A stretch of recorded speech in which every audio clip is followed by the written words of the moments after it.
cuál es el primer parámetro y cuál es el segundo, porque a veces hay dos y entonces, ¿cómo sabemos cuál es primero? Ah, no, pero digamos que vamos a suponer que usted no lo sabe, ¿verdad? Como, yo no sé cuál es el primero y cuál es el segundo, claro, yo no sé si es teta U, si es teta o es alfa o es beta o gamma, o, eso no importa. Pero recordemos que en el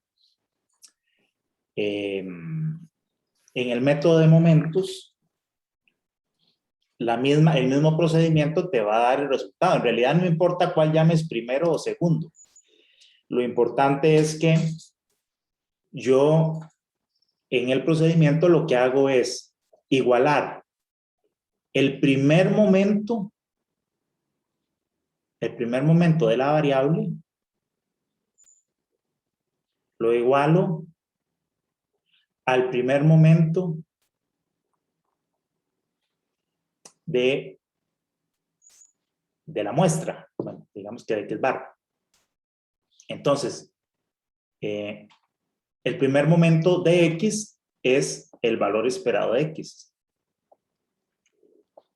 Y el primer momento de la muestra sería la sumatoria de X entre N.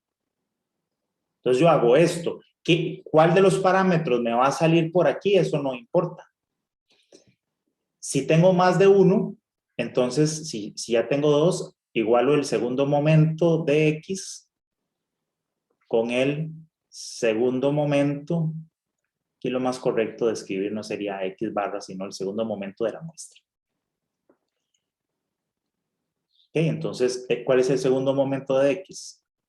Es el valor esperado de X a la 2. Y eso lo igualo con la sumatoria de X a la 2 entre N. Aquí me va a salir, en este caso, un sistema de ecuaciones de 2 por 2. Y entonces de aquí me tienen que salir el parámetro 1. O sea, me tienen que salir dos parámetros. ¿Cuál llame usted 1 y cuál llame 2? Eso da lo mismo. Eso no importa. Entonces, si la variable depende solo de un parámetro, solo necesito esta ecuación y pues de ahí me va a salir ese parámetro. Si tengo dos parámetros, pues necesito el sistema de 2 por 2 y pues entonces de ahí me va a salir un parámetro y el otro. Si tuviera más, lo cual no es lo más usual, pero así, según la cantidad de parámetros, una variable que tenga n parámetros, entonces igualo los n momentos. Entonces llegaría hasta x a la n igual a la sumatoria de x a la n. Bueno, pongámosle más bien k, para no confundirlo con la n de las cantidades. Entonces sería x a la k y también x a la k entre g. Y entonces me saldría con todas esas ecuaciones un sistema de k por k y pues ahí voy a tener los k parámetros. ¿Sí? Y bueno, sabemos qué forma tiene valor esperado de X, ¿verdad? Pero ¿cómo se sabe qué forma tiene valor esperado de X a la 2? Es que recordemos que el valor esperado de X nosotros lo encontramos. Está en la tabla. Ajá. Bueno, está en la tabla si es una distribución ya conocida de las usuales, que en realidad son las que uno más va a emplear. Pero si no, ya habíamos estudiado anteriormente que el valor esperado se obtiene haciendo la integral de X por f de X.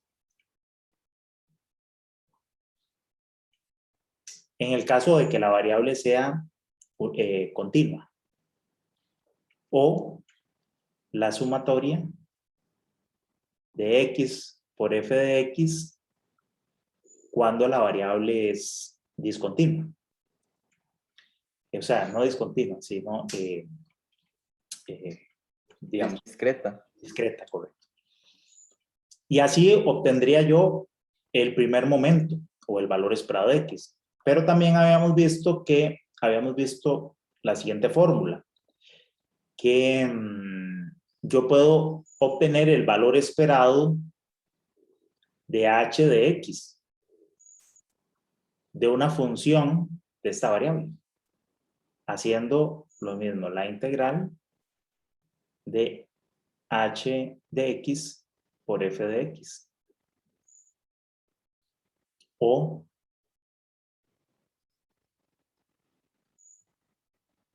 así. Entonces, X al cuadrado es un caso particular. El valor esperado de X a la 2 es la integral de X a la 2 por f de X.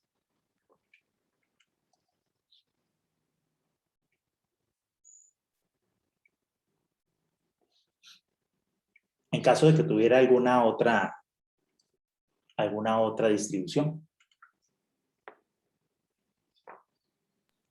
Ok, entonces, sí. ¿Sí? Y la última duda es, también en PDF, tema 5, página 18. Página 18 del tema 5. Sí.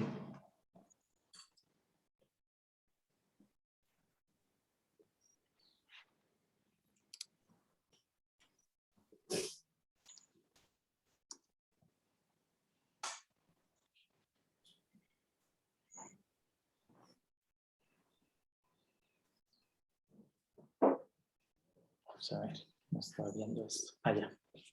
Es un poquito lenta esta máquina.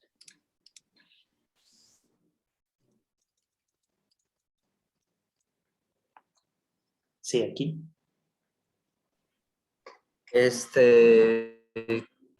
¿Cómo sabe que sigma es 1 si no da en ya ahí? Vamos a ver, debería darlo, pero déjeme ver si es de algún ejemplo anterior, tal vez que no se indique. Es que creo que corresponde a este mismo ejemplo. Creo que corresponde a este ejemplo. 10 muestras de energía de impacto de especímenes de acero que tienen estos datos y nos dan un sigma igual a 1. Creo que corresponde a este ejemplo, pero en realidad no importa si es 1 o cualquier valor, te tienen que decir cuánto es el valor de sigma para poder utilizar esa forma.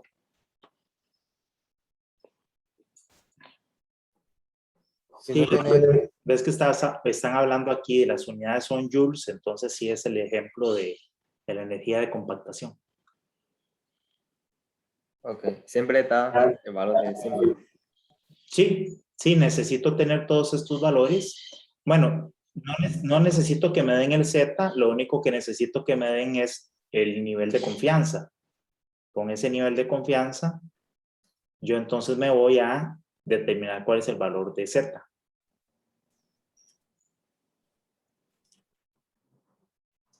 Ok, gracias, profe. Listo. ¿Más dudas? No, ya. Eso sería. Gracias. Muy bien. ¿Alguien más tiene alguna duda puntual?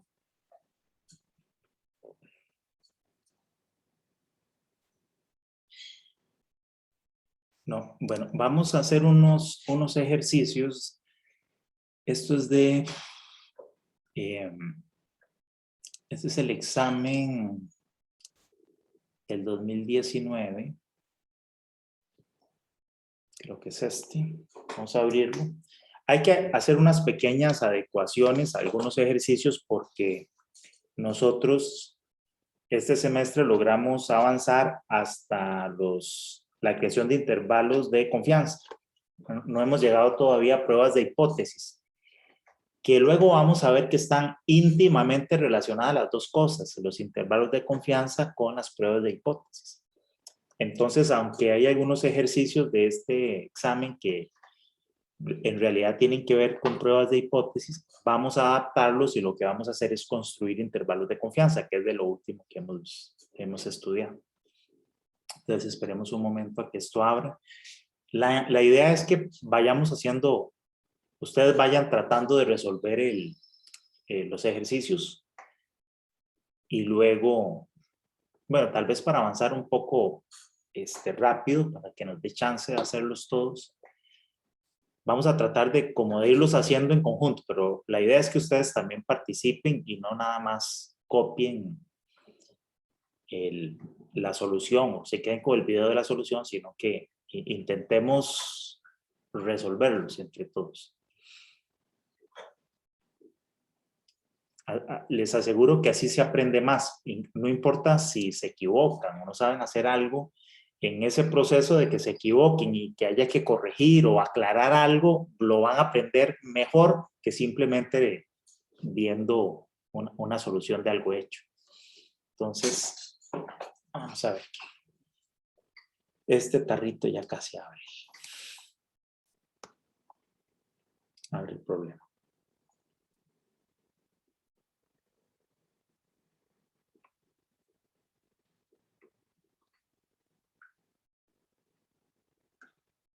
Aquí está.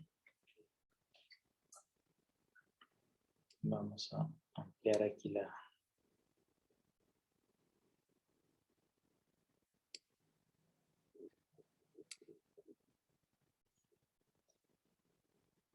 Muy bien. Veamos este primer ejercicio. Dice... aquí, bueno, como pasa en matemática, lo mismo en estadística, hay temas que son... el conocimiento se va desarrollando paulatinamente. Vamos viendo cosas que pueden estar relacionadas con temas del examen anterior, pero que bueno, de todas maneras es bueno refrescarlo. Entonces, creo que este ejercicio tiene algo relacionado con el problema, con el primer examen. Entonces, pero de todos modos vamos a hacerlo. Dice, el tiempo de vida de los LEDs, aquí estamos hablando de el tiempo de vida de los LEDs usados en una tecnología de semáforos, es una variable aleatoria que tiene una función de densidad de probabilidad dada por esto. Entonces nos dan F minúscula de X. Dice que... Profe, Sí, disculpe, ese no es el mismo examen que está subido en mediación, ¿verdad? puede ser. Si dice que es del segundo semestre de 2019, es que no recuerdo cuál está subido, pero si no fuera el mismo, yo puedo subir este ahora, al final.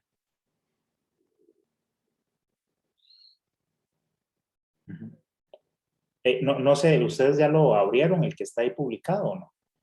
Sí, sí, es el del primer semestre del 2019. Ah, ok. Bueno, este sería el del segundo. Entonces ya tienen otro más. Ok. Ajá, entonces dice, nos dan entonces esto, lo que nos da es la función de densidad del tiempo de vida. Entonces, X es tiempo de vida. De tal manera que con esta función uno podría calcular la probabilidad de que el tiempo de vida sea menor que o mayor que o esté en un intervalo haciendo la integral de esta función, ¿verdad? Recuerdan, porque esta función de densidad no nos da la probabilidad directamente, sino nos dice cómo es que se distribuye esa probabilidad. Ok, y luego nos dicen cuál es la probabilidad de que en un semáforo exactamente 2 de 5 LEDs tengan que ser cambiados en las primeras 150 horas de funcionamiento. Deme un momento que está pasando un camión ahí, hace mucho ruido.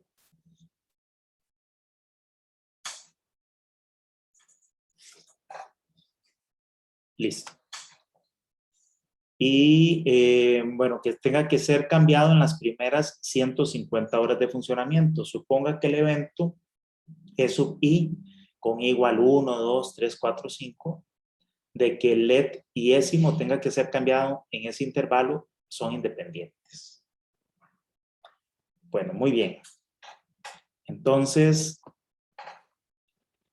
¿alguien que tenga una idea de cómo comenzar este ejercicio?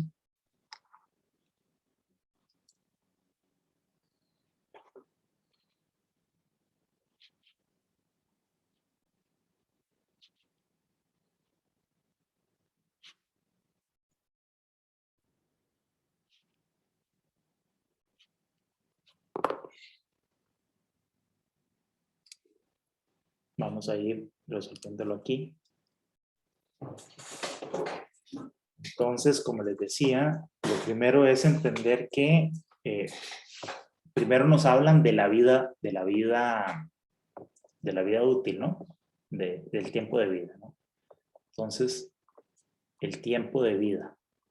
Eso es la variable X de esta función. Y ese tiempo de vida tiene una probabilidad de ocurrencia que está distribuida según esta función.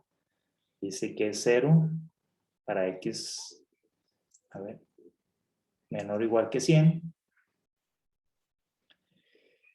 Y es 100 entre X a la 2, me parece.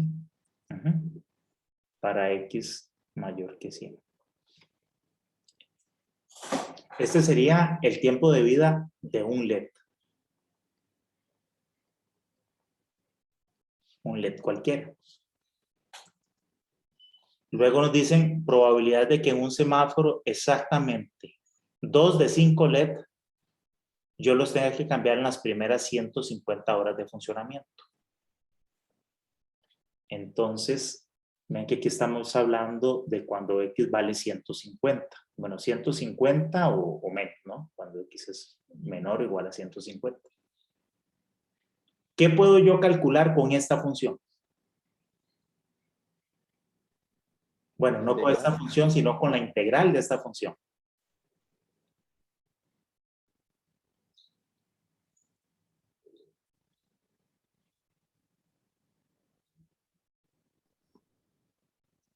Saca la probabilidad de que un LED falla en las primeras 150 horas.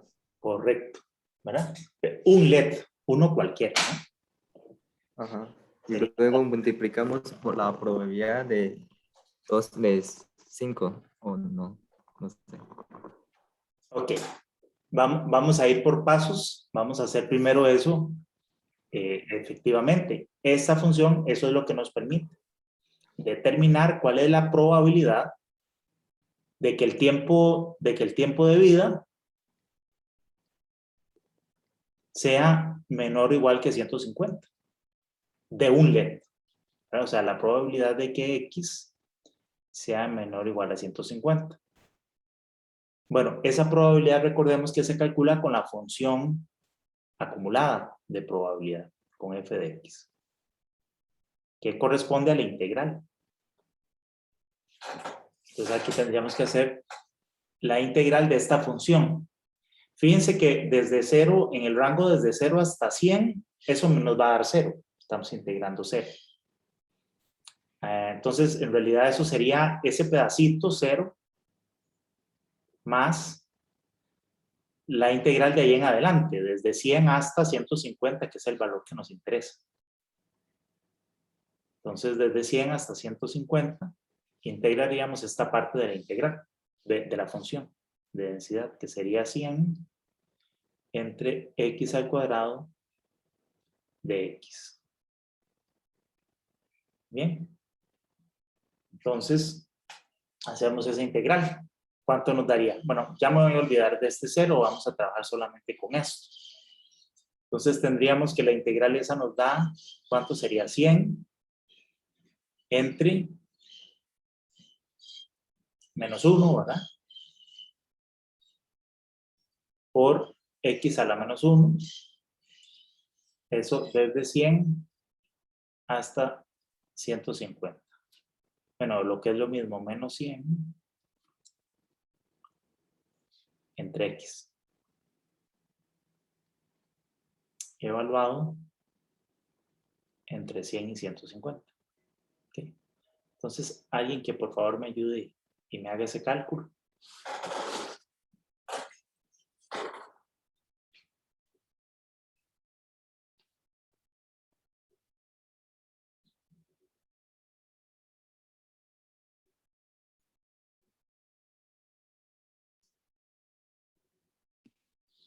Un tercio.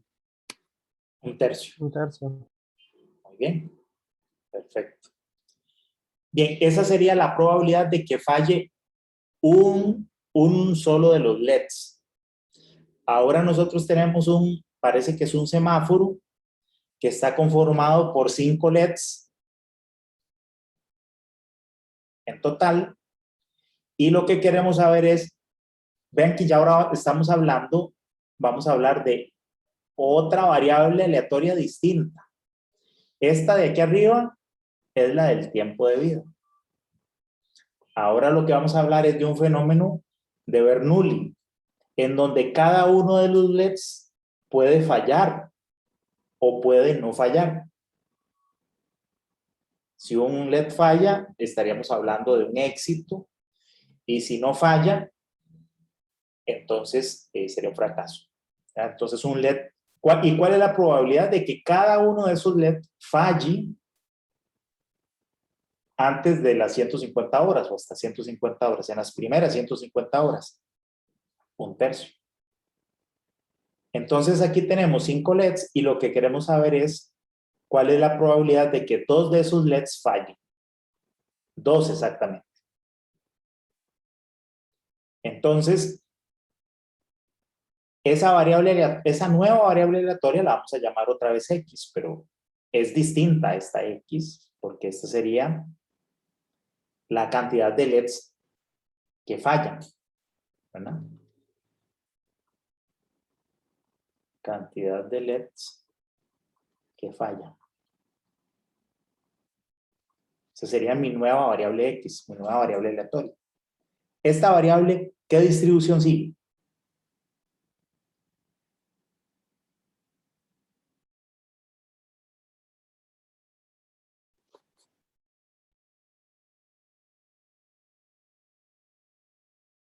Si es un proceso de Bernoulli, lo que está ocurriendo aquí. ¿Falla o no falla?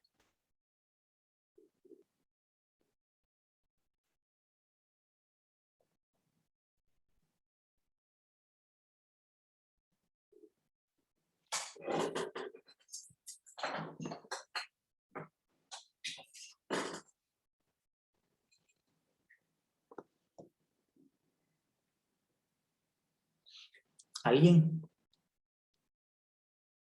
¿Qué se les ocurre? Binomial. Binomial, correcto. Muy bien. Sigue una binomial.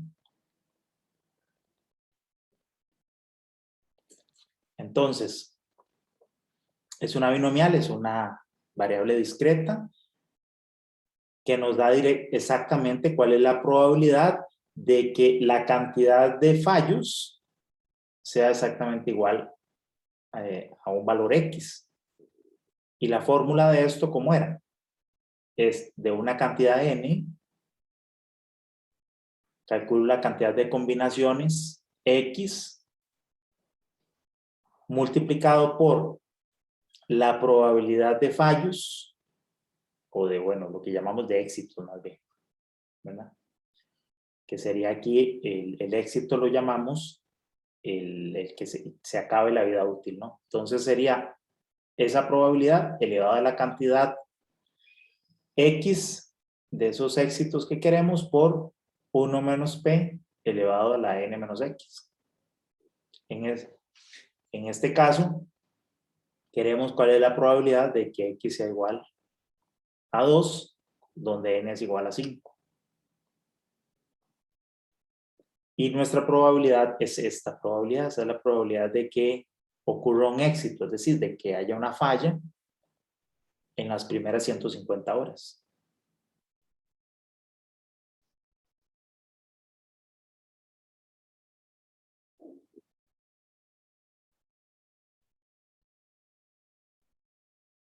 Muy bien. Y bueno, y ustedes resuelven eso. ¿Cuál es el resultado?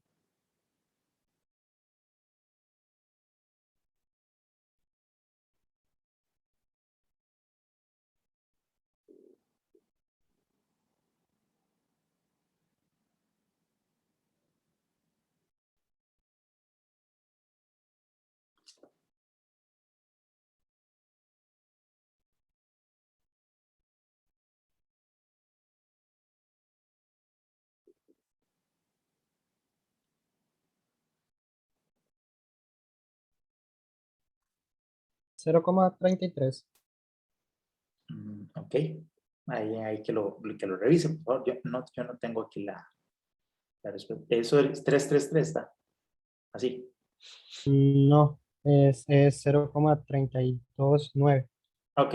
Entonces, redondeado, 33, así. Ok. Pero si alguien más lo calculó.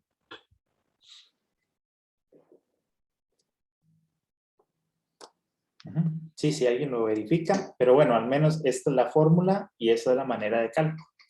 Este tipo de ejercicios en realidad es muy, la aplicabilidad de este tipo de ejercicios es muy grande.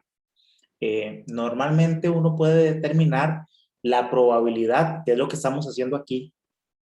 En la primera parte de la solución, esta es la probabilidad de que algo ocurra.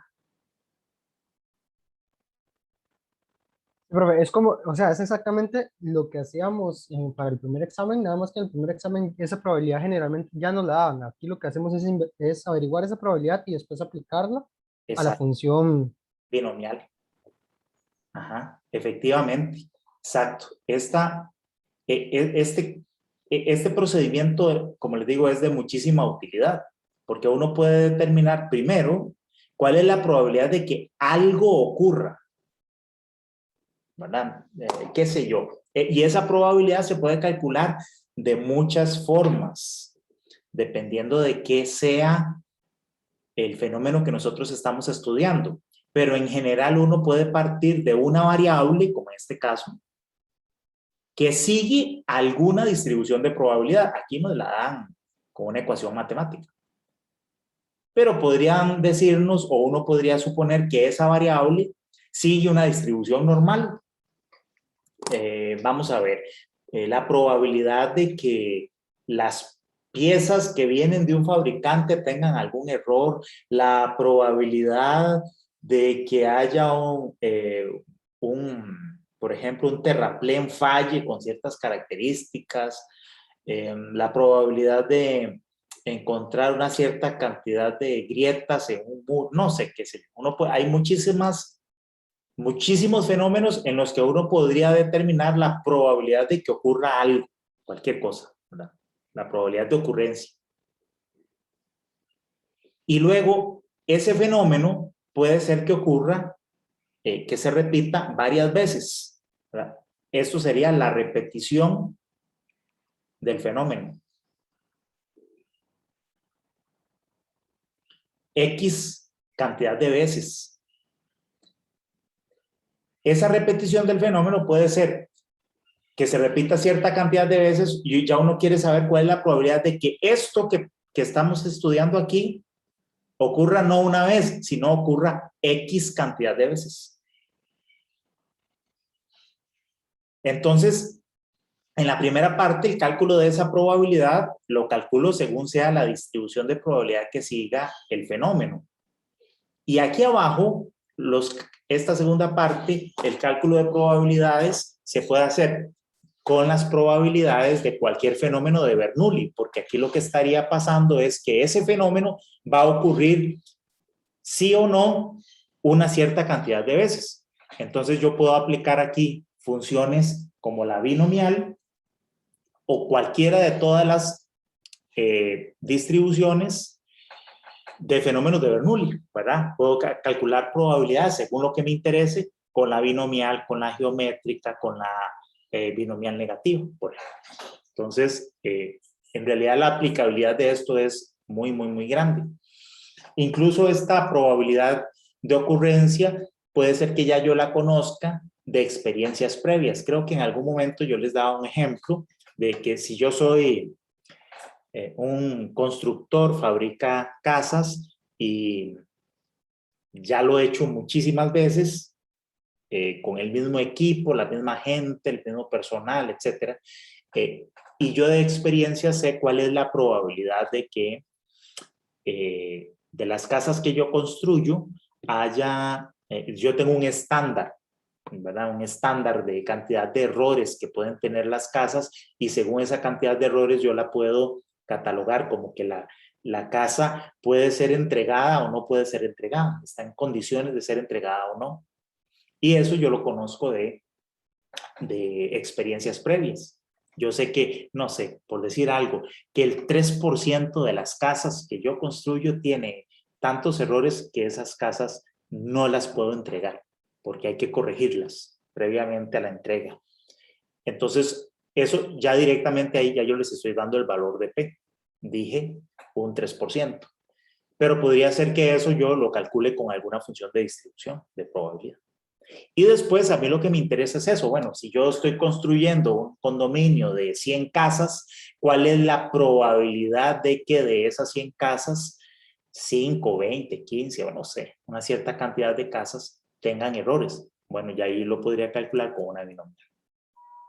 Bueno, muy bien, espero que quede claro ese ejemplo. Creo que este está un poco más relacionado con temas de que se estudiaron en la primera parte del curso para el primer examen, pero que bueno, tiene vinculación por continuidad con el segundo examen. Sigamos con el otro ejercicio. Dice aquí, se ensayaron 12 especímenes de concreto y se obtuvieron los siguientes valores de resistencia a la compresión. Aquí lo que tenemos entonces es una muestra y tenemos que son 12 datos. Aquí me están preguntando por el intervalo de predicción de un 90% de confianza. Nosotros no llegamos a estudiar el intervalo de predicción, pero entonces vamos a adaptar esto y vamos a calcular el intervalo de confianza. Entonces, hagamos el cálculo de cuál es el intervalo de confianza para la media, para el valor de mu, con este nivel de confianza del 90% para esta muestra. Entonces, recordemos, vamos a ver si nos podemos devolver a alguna lámina anterior.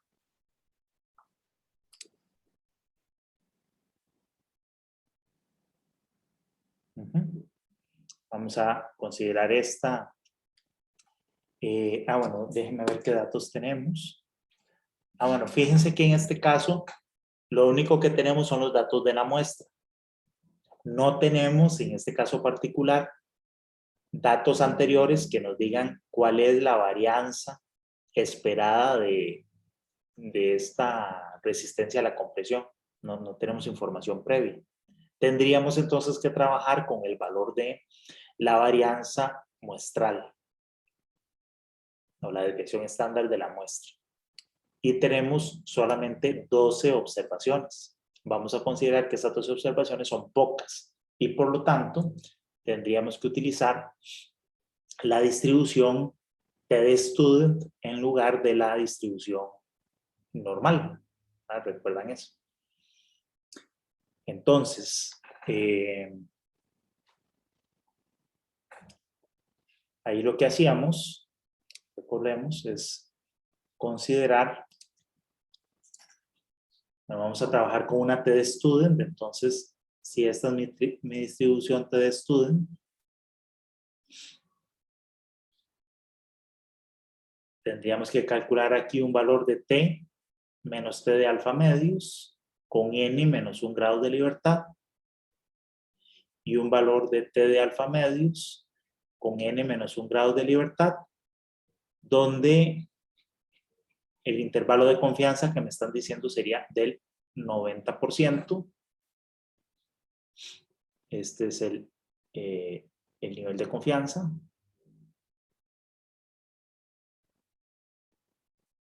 Con lo cual, el nivel de significancia o el valor de alfa sería 10%.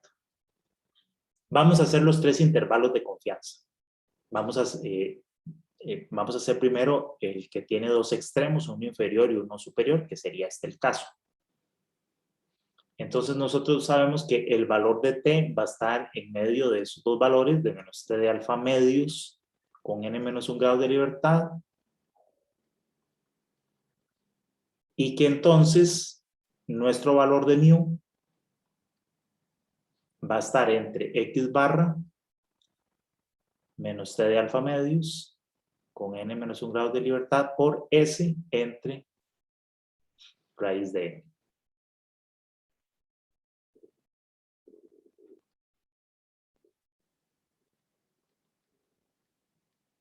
¿Por qué estamos usando la distribución de t? Porque nos están diciendo que n, o bueno, no nos están diciendo, sino que tenemos una muestra n12 y esto lo vamos a considerar que son pocas mediciones, es una muestra pequeña. Que es menor que 40. Entonces usamos, al hacer así, nosotros sabemos que al hacer la conversión x barra menos mu entre s entre raíz de n, porque tendríamos que usar s porque tenemos sigma, es desconocido. No nos lo están dando. Entonces tengo que aproximarlo con s. De tal manera entonces que al ser n pequeño, este cálculo, que es el que vamos a poder hacer para estandarizar nuestros datos y calcular las probabilidades, esto distribuye t. ¿No? Esta variable distribuye t esto con n menos un grado de libertad. Por eso vamos a usar esto. Si n fuera mayor, tuviéramos muchas observaciones, más de 40, cambiaríamos porque esta transformación x barra menos mu entre s sobre raíz de n distribuye normal estándar. ¿Okay? Es una distribución 0,1. Y por lo tanto, entonces usaríamos esta otra distribución, la normal estándar y no la t. Pero este es nuestro caso del ejemplo. ¿Okay? ¿Qué necesitamos hacer entonces con los datos? Tenemos la muestra. En este caso, desde x1 hasta x12. De aquí, calcularíamos x barra y calcularíamos, bueno, s cuadrado y luego calculamos s. Una vez que tenemos estos datos, primero nos vamos a la distribución t-student, en este caso, buscamos cuáles son estos valores de t que están ubicados aquí, porque luego los vamos a utilizar junto con este dato y este otro estadístico, los vamos a usar en esta fórmula para tener los intervalos de confianza. Ok, entonces, por favor, si me van ayudando y me dicen cuánto es x barra y s cuadrado. Profe, ¿cómo sabe que ese 90% está en el centro y no en un extremo? Porque lo dice el enunciado. El enunciado dice, vamos a crear intervalos de confianza para un 90% de confianza. Determina el intervalo, bueno, aquí dice de predicción, pero nosotros vamos a usar el intervalo de confianza del 90% de confianza. Eso es dado. ¿Y en qué caso, o sea, en qué caso tenemos que poner ese 90 en un extremo nada más? O sea, ¿cómo se cambia enunciado para calcular que está en un extremo? Ajá, sí, porque tendría aquí cuando solo habla del intervalo de confianza, si solo dice intervalo de confianza, así a secas, es el intervalo con un límite inferior y un límite superior. Si el enunciado lo que quiere, si uno, vamos a ver, en el caso de un ejercicio, ¿no? En el caso de un ejercicio, el ejercicio diría cuál es el interés. El interés es el intervalo superior o el intervalo inferior. En el caso de la práctica profesional, pues va a depender de qué es lo que uno quiere calcular. Vamos a ver que eso está, como decía al principio de la clase, está muy relacionado con las pruebas de hipótesis y según sea lo que uno esté estudiando y cuál es el interés que uno tenga en el fenómeno que estudia, puede crear un intervalo de confianza superior o inferior o lo que es lo mismo. Hace una prueba de hipótesis solamente de un extremo. Entonces, Recordemos que además de este, uno podría generar estos otros intervalos, ¿verdad? Donde más bien yo defino nada más el límite superior. ¿No? Este es mu. Este es el valor superior. Pongámosle L mayúscula. Y a mí lo que me interesa saber es conocer cuál es el intervalo en el cual si fuera este nivel de confianza y este fuera el 90%, ¿cuál es el valor para el cual la probabilidad de que mu sea menor o igual que L es de un 90% o de un 95%? Ese es este intervalo. Entonces ocuparemos solo el superior y aquí tendríamos concentrado el alfa del 10%.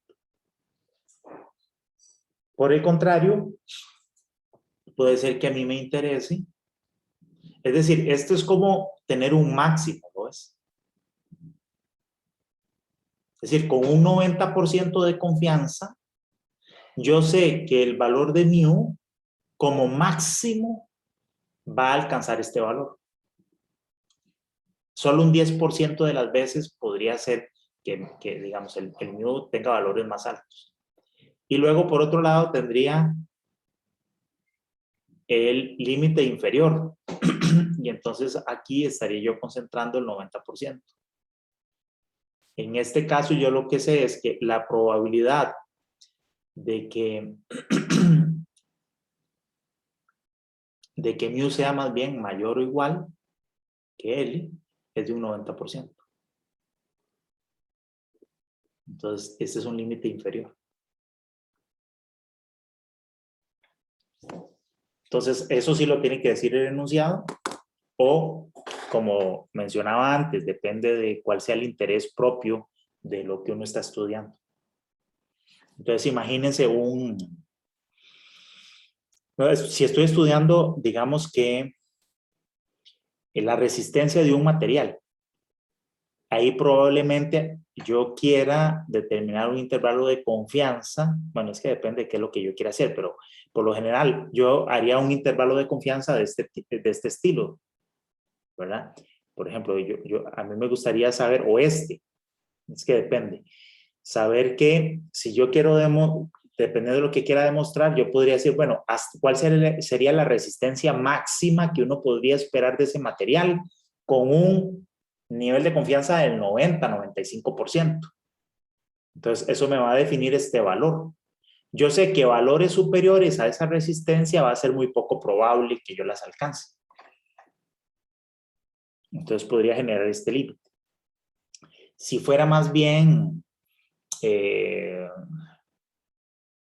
estoy estudiando accidentes de tránsito y entonces yo podría estar interesado en saber cuál es la cantidad mínima de accidentes de tránsito que van a ocurrir en un determinado tramo. Yo sé que menos de esos accidentes no van a pasar, por decir algo. Si esa es la línea de pensamiento de lo que yo quiero estudiar, yo haría en un caso este límite y en otro caso este otro. Pero lo tiene que decir el enunciado. Ok, entonces les muestro otra vez los datos para que ustedes puedan ayudarme a hacer entonces el cálculo de X barra.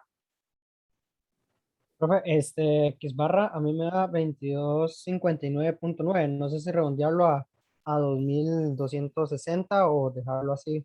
Dejémoslo para hacer el cálculo todo completo y bien, dejémoslo con los decimales. Entonces, Ok, entonces 2259,91.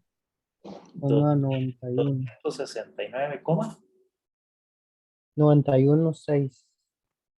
muy bien, perfecto. Y ahora ese cuadrado.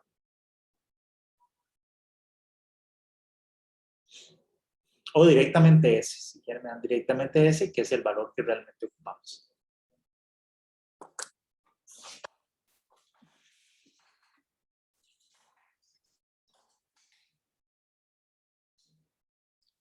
Mientras tanto, voy a abrir el archivo de la distribución TD-Student que la vamos a necesitar.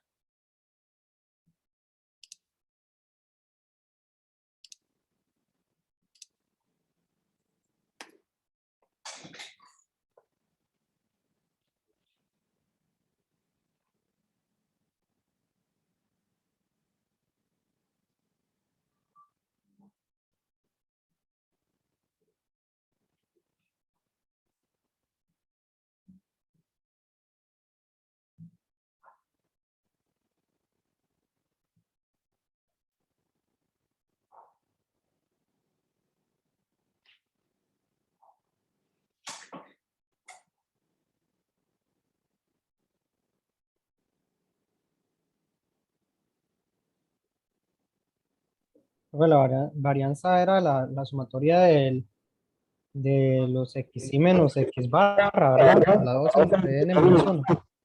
Ujú. Sí, es el promedio de esta cosa, de cada xy menos x barra al cuadrado entre n menos 1.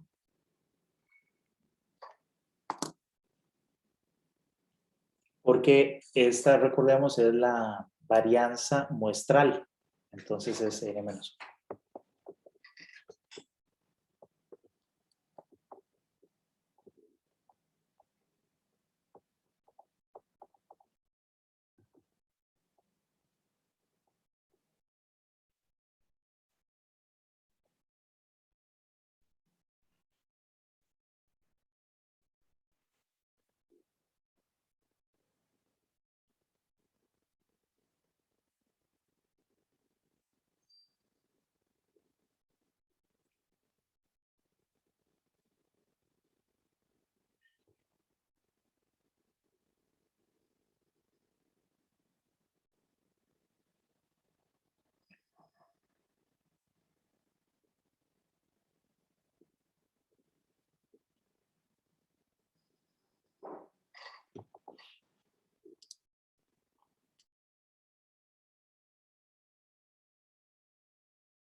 Según yo, haciéndolo con Excel, me da 1265,17.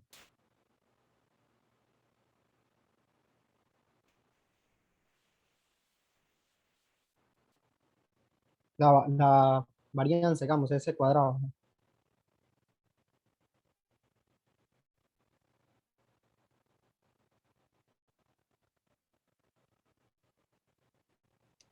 Perdón, ¿1000 cuánto?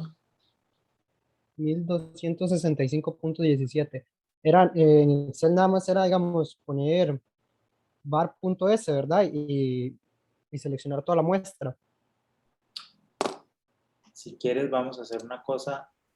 Ah, permitir. Si quieres, compártenos la pantalla y lo revisamos para estar seguro que lo estás haciendo bien. Ok, da un chance, porque tengo como 1000. Profe, está desactivado, sí. Sí, compartir. Creo que tengo que dejar yo no primero de compartir, ahora sí.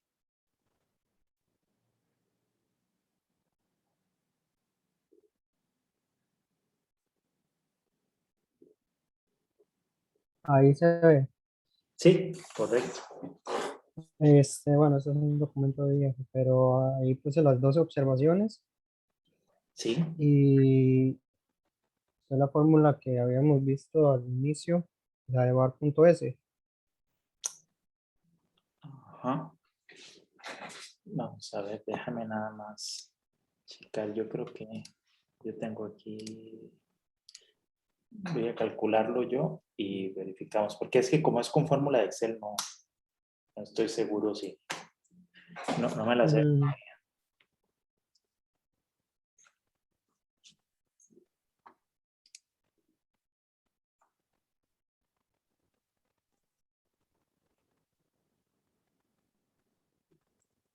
O si no, también abrirte nada más para verificarlo, tal vez más rápido si te abrís los datos y le calculas tener la fórmula del promedio, el em, promedio, digamos, abajo tal vez de los datos, calculate el promedio. Bueno, sí, ahí luego lo mueves. Ajá. ah, Ponete ese dato tal vez al final de la columna de los datos para que no nos estorbe. bueno, Lo arrastras.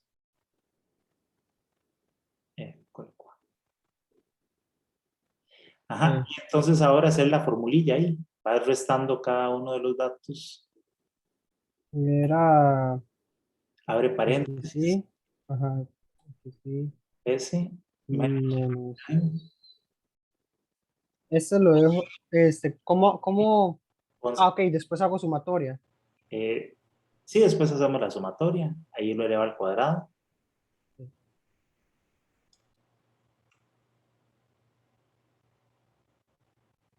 Ajá.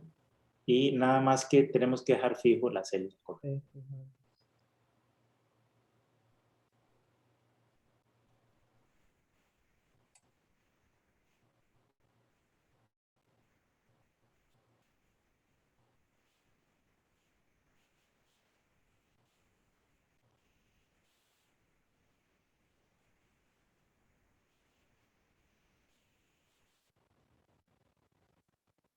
Y Y eso esto lo divido entre, entre 11. Ujú. Perfecto. si es lo mismo. Ajá, correcto. Entonces está bien calculado, esa fórmula está bien. Ese sería S cuadrado, ahora la raíz de eso sería S.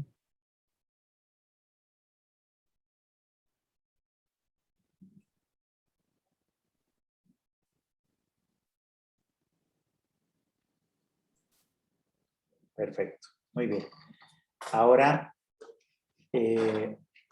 a partir de ahí ya tenemos entonces el valor de barra, tenemos el valor de S, ahora nos hacen falta los dos valores de T, el T de alfa medios con n menos 1 grados de libertad y el T de alfa medios con con n menos 1 grado de libertad. Lo podemos hacer aquí en tu computadora si quieres, lo vamos calculando. Ahí necesitas la función de distribución inversa de student, que creo que si escribes inversa, INV, no pone INV, inversa, allá abajo te aparece int.t.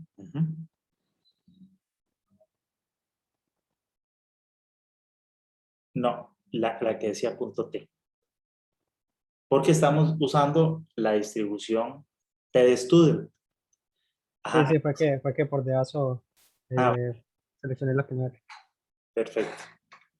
Entonces ahí donde te pide la probabilidad, esa probabilidad corresponde al alfa medios, O sea, como 0.1. 5. En nuestro caso, porque estamos haciendo nuestro nivel de confianza es del 90%, entonces el alfa es del 10, y aquí como lo vamos a hacer a dos colas, sería el alfa medios del 5%. Y luego los grados de libertad son n-1, que serían 11. Ese te está dando el menos t de alfa medios. Y al otro lado sería el mismo valor positivo. Entonces ahora ya... Eso no va a la fórmula, a la tabla. No hace falta, sí, tal vez lo podemos ver con la tabla. Si querés dejar de compartir, ahí nos dio 1.79.6 más o menos, ¿no? Entonces, si dejas de compartir para yo... Sí, ya lo hago. Ajá.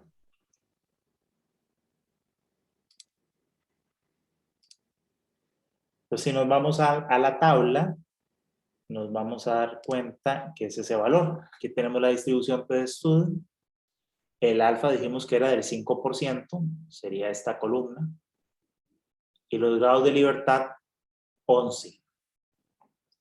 Está 1,796, que me parece que es el mismo valor que nos dio Excel. Solo que aquí está pues ya redondeado a solo 3 decimales. Excel nos da mucho más, pero es el mismo valor. Entonces,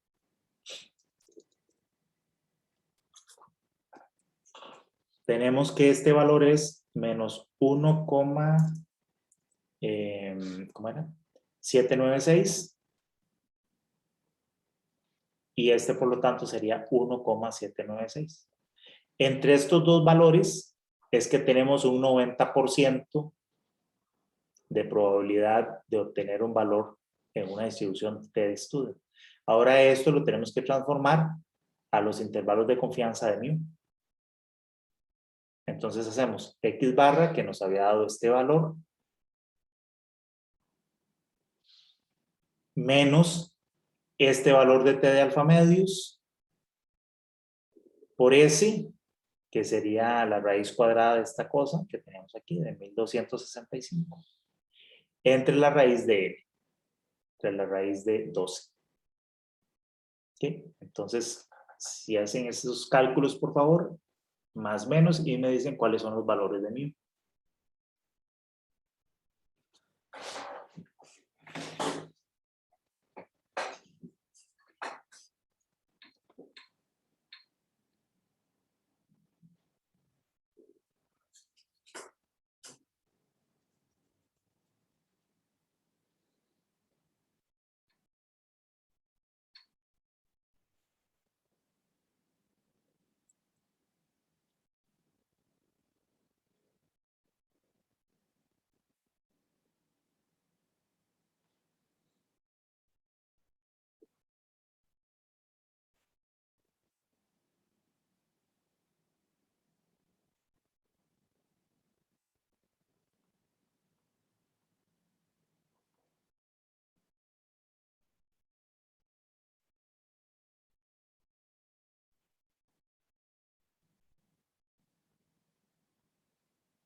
A mí me está dando, profe, 1241,47, el límite inferior.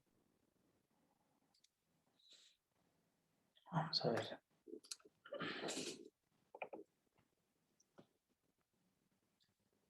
Este.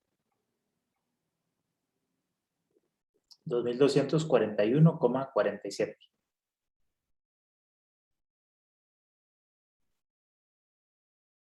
¿Sí?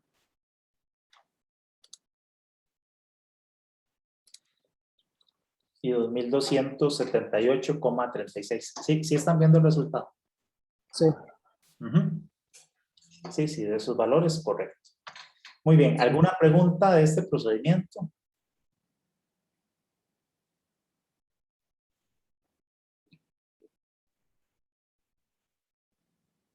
No hay preguntas. Hagamos el intervalo de confianza, los otros dos intervalos, el superior y el inferior. Entonces, en ese caso, si nosotros tenemos, vamos a hacer el del límite máximo. Es decir, quiero nada más el intervalo de que mu sea menor o igual que el valor máximo.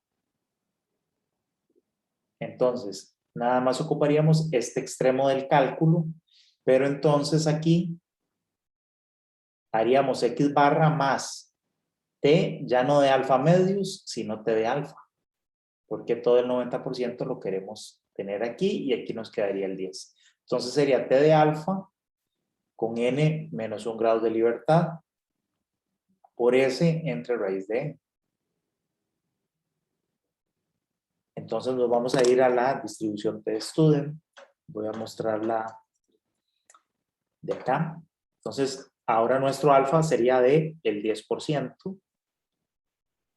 Grados de libertad seguirían siendo 11. Entonces, ahora nuestro t cambia de 1,796, ahora sería 1,363. Entonces tendríamos que mu sería menor o igual que el x barra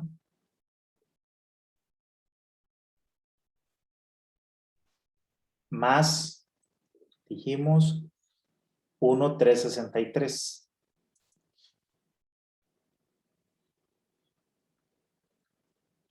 Por lo mismo que tenemos.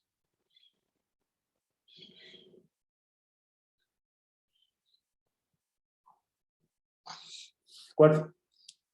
Si ocupáramos más bien este otro intervalo, que sería con el límite inferior, básicamente cambiaría aquí a restar, ¿no?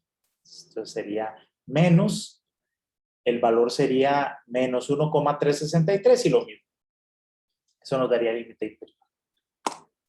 Muy bien. ¿Alguna pregunta?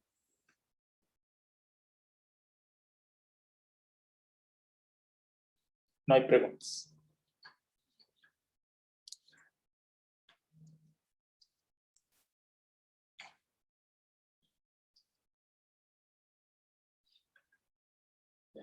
Vamos a ver.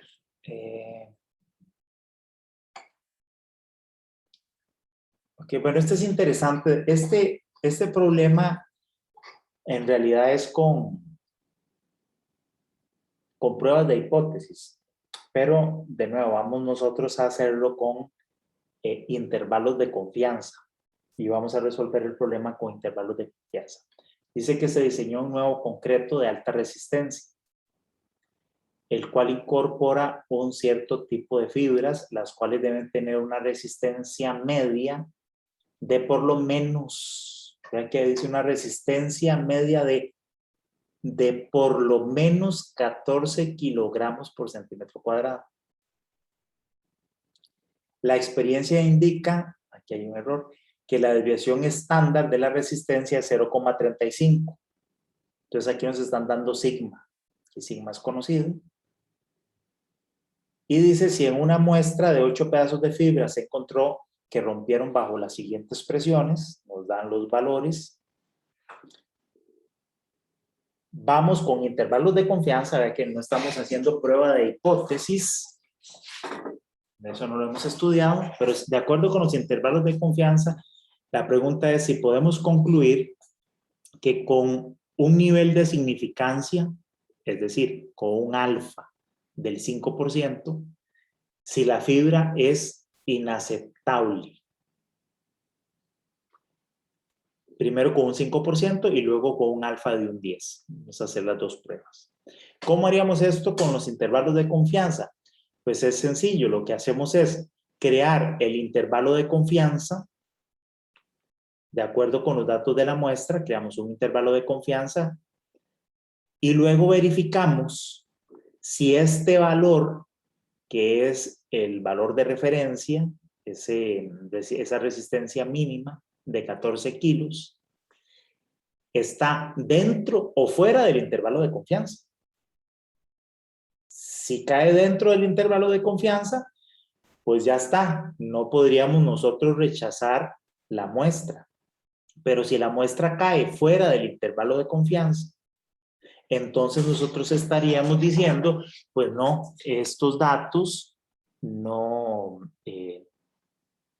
digamos, o más bien, si el intervalo de confianza cubre este valor, estaría bien la muestra. Si el intervalo de confianza no cubre este valor, entonces tendríamos que rechazar la muestra. Entonces, fíjense que aquí está hablando de que yo necesito una resistencia de por lo menos 14 kilos. Entonces, miren que aquí uno podría hacer la prueba de dos maneras.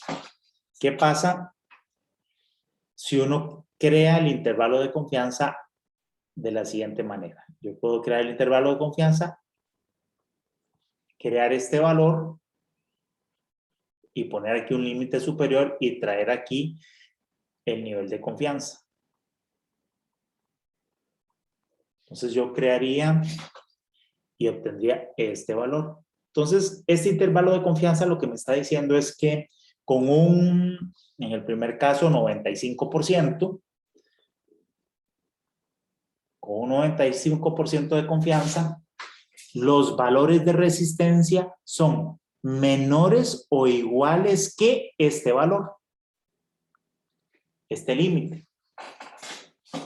Entonces yo tengo que saber si este límite está por encima o por debajo de 14. Entonces yo comparo, digamos, 14. Puede ser que el 14, que es el valor límite que me están dando, ¿verdad? Obviamente, si este valor es menor que 14, entonces yo lo que estoy diciendo, lo que estoy demostrando es que según los datos de mi muestra, con un 95% de confianza, los valores de resistencia que estoy obteniendo están por debajo de 14, que es el valor que me están preguntando. Si yo logro demostrar esto, lo que estoy haciendo es demostrando que debo rechazar la muestra.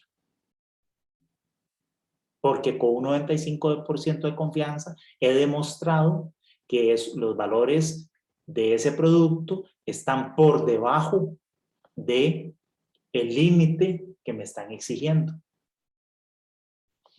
¿No? Fíjense que aquí lo importante es que soy yo como laboratorio o como el revisor el que está asumiendo el riesgo de demostrar que puedo rechazar la muestra. ¿Verdad? Yo me estoy poniendo, la carga de la prueba la estoy asumiendo yo. Otra forma de hacerlo más bien es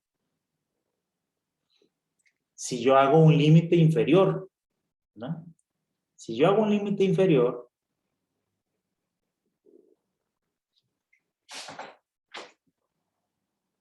y el 14 queda por aquí, ¿verdad? O si acaso en el límite, yo aquí lo que estaría demostrando es con un 95% de confianza que mi producto está por encima de la resistencia mínima. Demostrar esto puede ser difícil, ¿verdad? Porque entonces aquí digamos que la carga de la prueba se la estoy yo dando al fabricante. Yo le estoy pidiendo, no, demuéstreme usted que su producto tiene por lo menos esta resistencia. Demuéstreme con este 95% de confianza que su material es este valor de resistencia o más. Ven que por eso les decía que era lo que preguntaba ahora el compañero, que cómo sabía yo si tenía que hacer el límite para arriba o el límite para abajo. Esto que estoy comentando aquí, esto va a ser útil también para cuando veamos pruebas de hipótesis, ¿verdad? Porque la forma más correcta, bueno, más usual, no correcta, más usual de resolver este ejercicio es con intervalos con pruebas de hipótesis. Pero igual, en las pruebas de hipótesis yo puedo hacer una prueba de hipótesis, como vamos a ver luego, de 2 colas o de una cola u otra cola. Aquí lo vamos a hacer Vamos a hacerlo de las dos maneras para ver qué concluimos. ¿Les parece? Entonces, nosotros lo que estaríamos haciendo es creando este intervalo de confianza, es decir, definir este valor o este, y luego lo comparamos con el valor de referencia, ese 14, y vamos a ver qué concluimos. Vamos a hacerlo con un 95% y luego lo vamos a hacer con un 90%. Entonces, Una pregunta, en sí, ¿cuál sería la formulación de la pregunta que nos hacen en este ejercicio? ajá, dice, lo que queremos saber es lo siguiente. Dice, este material debe tener una resistencia mínima de 14 kilos por centímetro cuadrado. Ese es el valor del estándar. Entonces, ya se sabe, en este caso nos dan, la desviación estándar es conocida, nos dan sigma. Entonces, ¿cómo hacemos para saber si el material cumple o no cumple? Bueno, pues se ensayan 8 piezas. Estos son los datos de la muestra, yo la ensayo.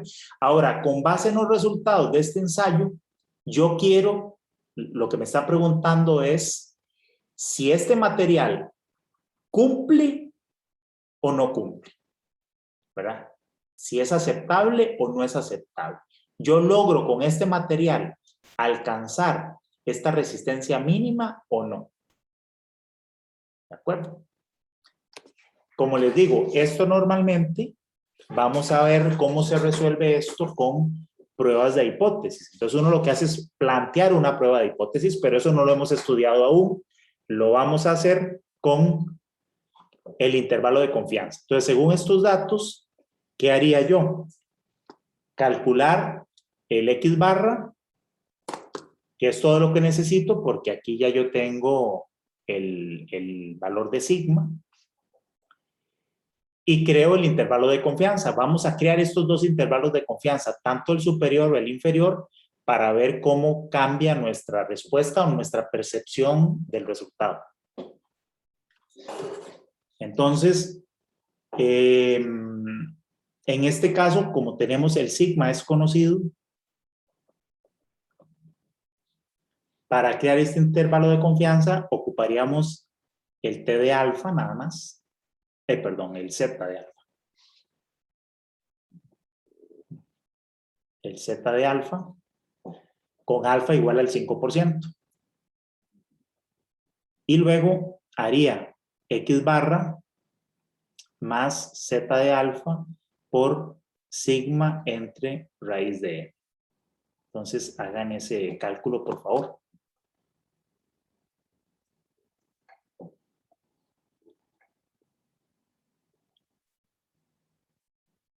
Sí, no sé si quedó respondida la pregunta que me hiciste sobre qué era la... Sí, profe, más bien,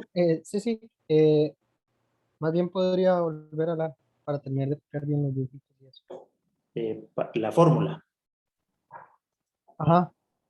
Uh-huh. Bueno, es que sí, yo sí logré copiar los datos. Si algún compañero los necesita, también podría quedarse.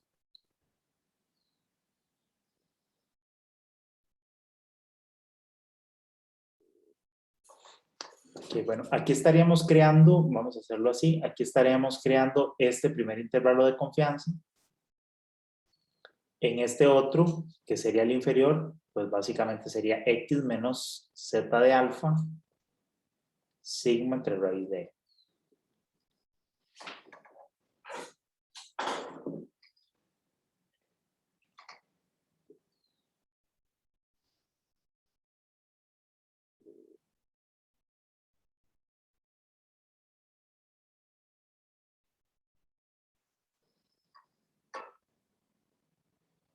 Y vamos a hacerlo tanto para un alfa del 5% que nos preguntan y luego para un alfa del 10%.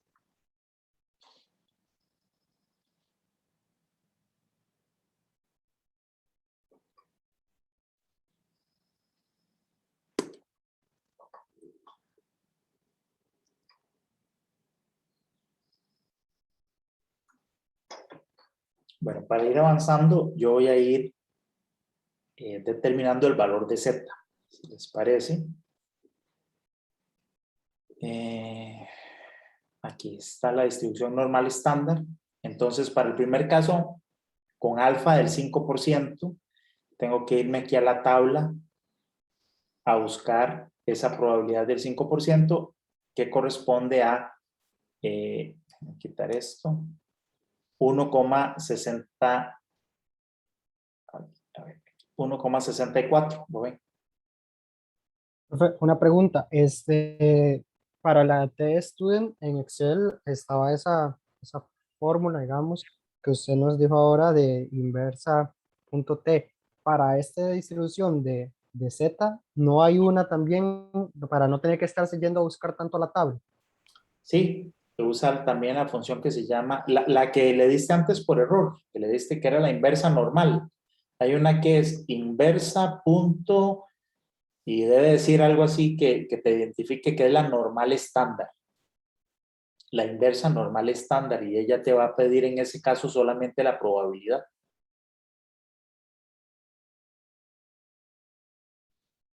Bien. Sí, sí, correcto, profe, ahí está. Ya la encontraste. Entonces, con el 5% te da más o menos 1,64. Aprox, redondeado, menos 1,64. ¿Sí? Sí, da menos 1,6448. Ok. Entonces, sí, porque está entre 1,64 y 1,65, ahí más o menos, ahí en medio. Ok, yo voy a usar voy a ponerlo 1,64. Entonces, para este caso, el Z aquí te da 1,64 y bueno, y aquí lo mismo, menos 1,64. El sigma lo estaba dando el enunciado, decía que era 0,35.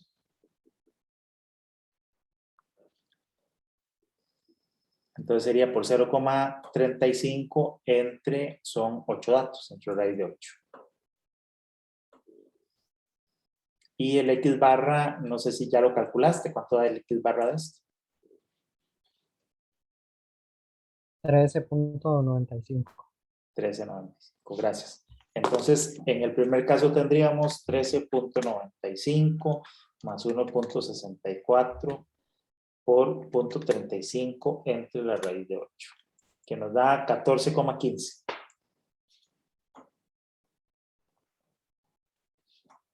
Y en el otro caso,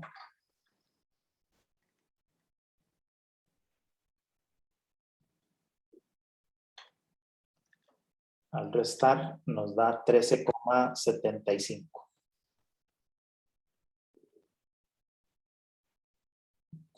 Entonces, fíjense, si yo creo este intervalo de confianza,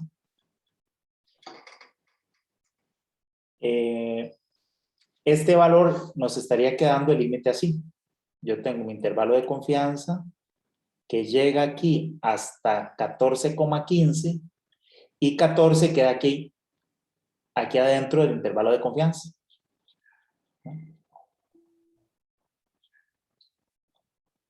Pues ahí, como les decía, la carga de la prueba la estoy tomando yo y con esto yo estoy diciendo, pues mi material puede, con un 95% de confianza, podría llegar a alcanzar resistencias inclusive de 14,15. Con eso no demuestro yo nada, ¿verdad? Ese material cumple la resistencia mínima de 14. Puede ser, ¿verdad? Puede ser, puede llegar a cumplirla, incluso puede llegar a superarla, según la prueba que estoy haciendo. Con la otra, que es el límite inferior, estamos diciendo que llega aquí a 13,75 y el valor es 14. Digamos, si lo quiero ver de esta forma. Pues, un momento. Ahora sí. Ahora, ¿qué estoy diciendo yo con esto? Con un 95% de confianza, aquí lo que estoy diciendo es, mire, la resistencia de ese material es por lo menos de 13,75. Con un 95% de confianza, mi material resiste 13,75 o más. Pero en este caso, yo rechazaría el material, porque ese material podría llegar a tener resistencias menores de 14, que es la resistencia mínima. Con esa prueba que acabamos de hacer, con este intervalo de confianza, yo no logro demostrar que mi material tenga, acuérdense que el 14 es un mínimo. Entonces, con un 95% de confianza, yo necesitaría demostrar que mi material es de 14 o más. Ven que con los mismos datos y según sea el enfoque que yo le dé, yo podría o no concluir. Si yo hago esto, yo no podría rechazar el material si lo planteo de esta forma. Pero con esta, yo rechazo el material. Porque yo necesito con un 95% de confianza que usted me demuestre que va a tener 14 o más. Y usted lo que me está diciendo es que va a tener 13,75 o más. Hay una probabilidad de que sea menor a 14. Entonces yo con eso rechazaría la prueba.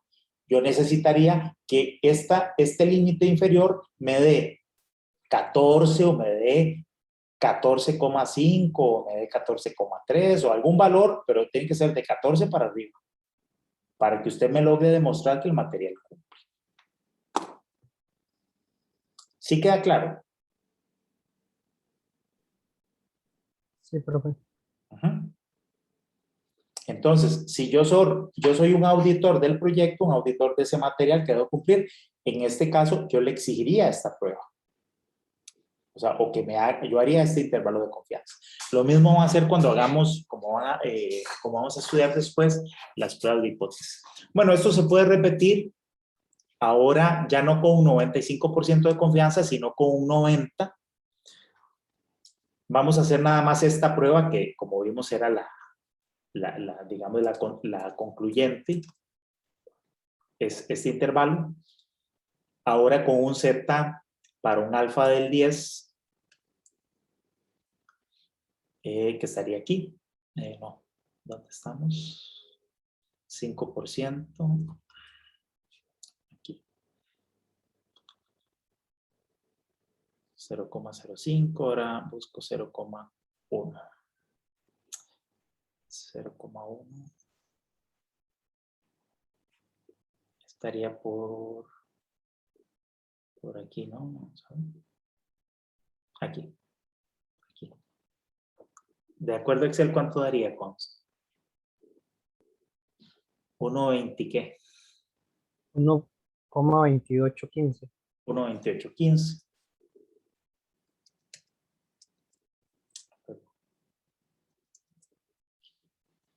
Ok, entonces sería X barra menos 1,2815 por sigma entre raíz de n. ¿Okay? ¿Y ese cuánto da?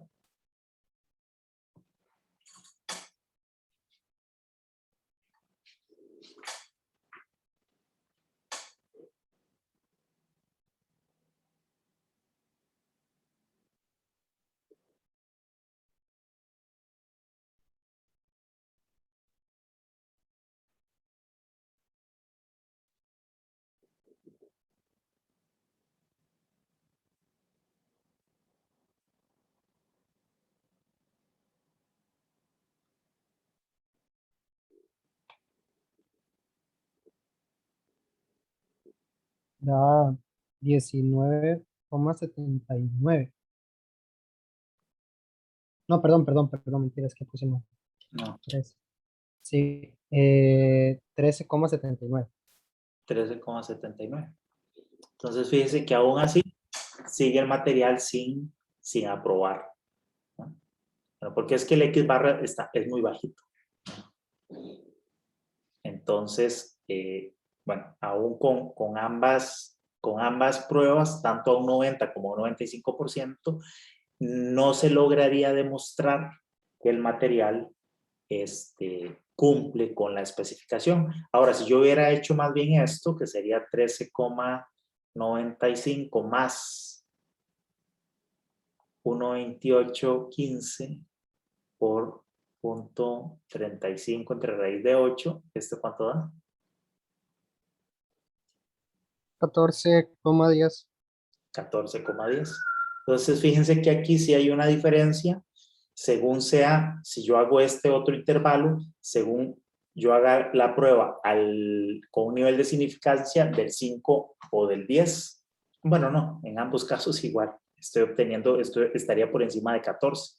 Entonces, tanto al 5 como al 10, si yo hago el experimento de esta manera, o hago la prueba de esta manera, no logro rechazar el material. Y de esta otra manera, el proveedor no me logra demostrar que su material cumple. Bueno, muy bien. ¿Alguna duda?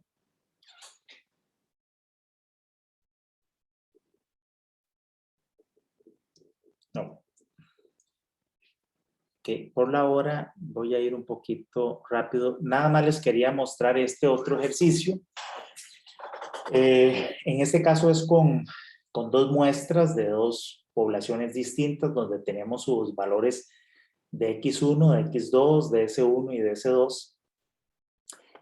También en este caso lo que están haciendo es una prueba de hipótesis, pero al igual que en el caso anterior, yo en lugar de prueba de hipótesis también puedo crear intervalos de confianza, aunque sean dos muestras. La única diferencia de acá es la siguiente. Como estamos trabajando con dos muestras, vean que en el caso de una muestra, nuestra variable es una variable sencilla X, de la cual, con base en una muestra, yo obtengo X barra y hago un intervalo de confianza para el valor esperado de X, que le hemos llamado mu.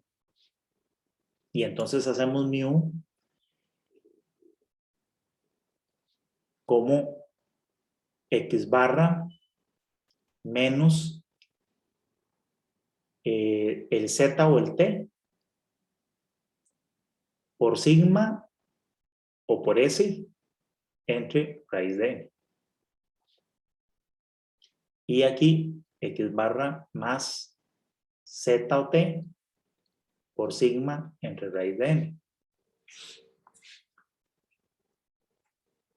¿Por qué sigma entre raíz de n? Porque sigma entre raíz de n es la varianza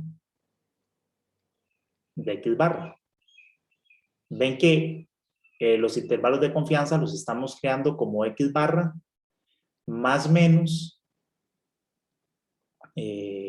como decíamos,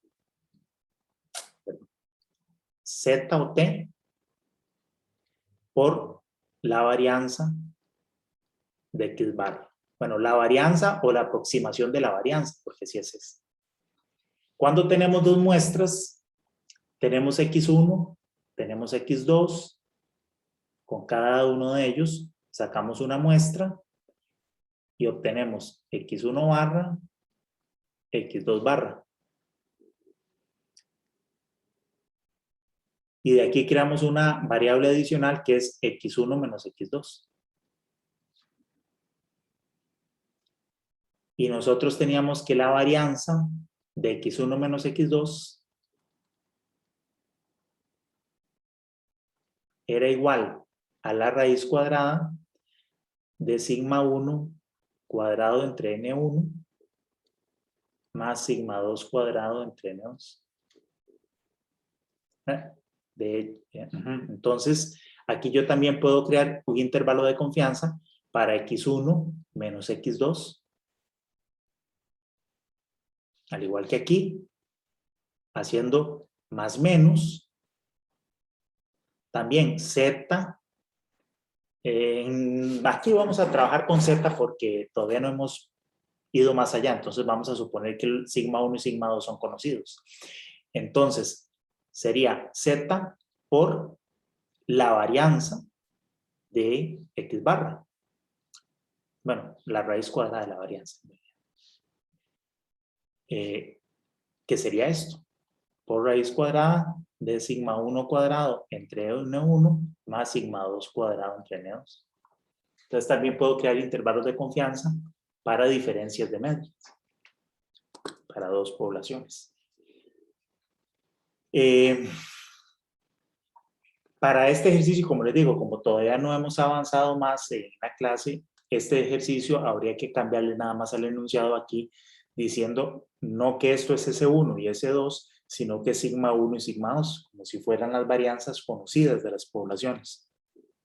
Entonces uno dice, se estudiaron los puntos de función de dos aleaciones utilizadas en la soldadura de elementos estructurales de puentes de acero, fundiendo 21 muestras de cada material. La media muestral, y en este caso sería la desviación estándar poblacional, serían estos valores. X1, este sería sigma 1, X2 y este sería sigma 2. Y luego, al igual que antes, podemos crear entonces intervalos de confianza, ya sea superior o inferior, y dice, los datos de la muestra respaldan la afirmación de que ambas aleaciones tienen el mismo punto de fusión. Vean que en el caso anterior teníamos un punto de referencia que era 14, que era un valor mínimo. Yo creo el intervalo de confianza y verificaba que este valor de referencia, que es 14, quedara dentro o fuera de ese intervalo de confianza. Aquí, como lo que queremos saber es si las muestras son iguales, el punto de referencia ya no es 14, sino que sería 0, porque yo lo que quiero es verificar si la diferencia entre X1 y X2 es 0. Entonces, puedo crear el intervalo de confianza, como les acabo de decir, ¿verdad? De esta manera. Y verificar si 0 queda dentro o fuera de ese intervalo de confianza. Y así es como podemos resolver ese ejercicio a través de intervalos de confianza, pero luego vamos a ver cómo se resuelve con pruebas de hipótesis. No lo vamos a hacer para ya cortar aquí por la hora. Y bueno, eso sería. ¿Alguna consulta adicional? ¿Queda esto claro, este ejercicio? Sí, profe, en o sea, ya falta poco, pero para este examen no hay ninguna práctica como las que se habían habilitado para el parcial 1, digamos, que eran varios ejercicios de marque o así. No tengo una práctica resuelta, digamos, preparada con ejercicios de esa forma. Lo que teníamos nada más son como este examen, el otro que ustedes tienen, y tal vez de aquí a mañana tal vez mañana puedo publicar algunos ejercicios adicionales de práctica que incluyan también lo de estimadores puntuales, que en este examen no venía ninguna pregunta de eso. Entonces voy a ponerles una selección ahí de ejercicios de práctica para que ustedes los puedan resolver, y se los paso con solución para que puedan ver cómo se hace. Sí, sería buenísimo. Porque me imagino que para este otro examen que está subido en mediación, también pasa eso de que habría que adaptar los ejercicios, ¿no? Sí, es decir, si hay preguntas de este estilo, como estas, ¿verdad? Que si uno puede concluir que, ¿verdad? Aunque como vimos, en realidad este ejercicio no fue que lo adapté, sino que la manera de solucionarlo, de resolverlo, fue utilizando intervalos de confianza. Aquí en ningún lado dice que haga una prueba de hipótesis. Ustedes no saben qué son las pruebas de hipótesis todavía, aunque se lo pueden imaginar, pero no fue necesario decir que se hiciera con una prueba de hipótesis, sino que lo resolví con intervalos de confianza. Entonces ustedes podrían, este tipo de ejercicios, como el 3 o el 4, resolverlos con intervalos de confianza. Entonces, porque hasta ahí fue que llegamos. O como aquí, que hablaba de un intervalo de predicción. Bueno, ustedes saben que no vimos intervalo de predicción. Entonces, lo que hice fue calcular el intervalo de confianza. Nada más. Eso sería como la única adaptación que habría que hacer. Ok, sí, profe, gracias. Ujú. Bueno, entonces, como les digo, voy a ver si mañana, eso sí lo estaría publicando seguro hasta en la tarde para que me dé chance de prepararlo. Les hago unos ejercicios adicionales, se los publico y ahí quedo. En caso de que tengan alguna duda que estén estudiando, revisen el libro. Ustedes tienen el libro también digital y en PDF. Ahí vienen, en cada sección vienen muchos ejercicios y algunos de ellos están con soluciones al final del libro. Los pueden revisar, los pueden practicar y si tienen alguna duda me preguntan con mucho gusto ahí por correo. Y yo intento de responderles lo más rápido posible. Que tengan un resto del día agradable y nos estaríamos viendo el jueves. El jueves nada más recordarles, el examen va a ser como el de la vez anterior, ustedes simplemente se conectan y lo resuelven. No necesitan conectarse a Zoom, pero yo voy a abrir un enlace de Zoom para que en caso de que tengan dudas se puedan conectar y me pregunten ahí por Zoom. Profe, y el Excel que habíamos trabajado la sesión pasada, ¿está subido en alguna parte de medición? Según yo lo subí, pero ahora reviso. Pero según ¿En qué parte? Yo lo hice, no lo encontré, pero yo dije, tal vez es que está en una parte que en no. la parte creo que de ejercicios, o hay una sección que se llama prácticas. Sí, ok. Prácticas ahí. Ajá. Sí, Ok. es el Excel de intervalos estadísticos. Sí. Sí, está en la parte de prácticas. Ok, gracias, muchas gracias. Ujú. Profe, Muy bien. De lo que hicimos hoy creo que también lo tengo, como vieron ahí en Excel, yo les voy a subir este Excel también. ahí mismo, en prácticas, profe. Correcto. Ok, pero ya. Bueno, Profe, dígame. quería preguntarle si usted ya había subido la clase del jueves, porque, bueno, revisé mediación en YouTube y no la vi, entonces. No, la del jueves creo que todavía no está subida. Ahora la subo también para que después está hoy o mañana. Ok, muchísimas gracias, profe. Bueno, con gusto.